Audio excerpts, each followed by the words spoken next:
পুরুষ মানুষ যদি নিজের জন্যে বাঁচত তাহলে কমপক্ষে 500 বছর বাঁচত।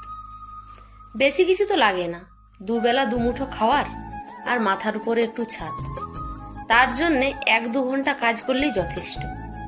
কিন্তু পুরুষ মানুষ বাঁচে নিজের স্ত্রীর জন্য, সন্তানের জন্য, ফ্যামিলির জন্য, মা বাবার জন্য। তাই জন্যে তাকে 22 ঘন্টা রেস্ট না নিয়ে 22 ঘন্টায় কাজ করতে হয়, রেস্ট পায় 2 ঘন্টা। তার কারণেই তার হার্টের প্রবলেম, মস্তিষ্কের প্রবলেম, কিডনির প্রবলেম, আরও বিভিন্ন নানা রকমের প্রবলেম চলে আসে। এত খাটাখাটনির পর দিন শেষে পুরুষ বড় একা, বড় নিঃসঙ্গ। মাঝ বয়সে বউ ছেড়ে চলে যায় আর শেষ বয়সে সন্তান ছেড়ে দেয়।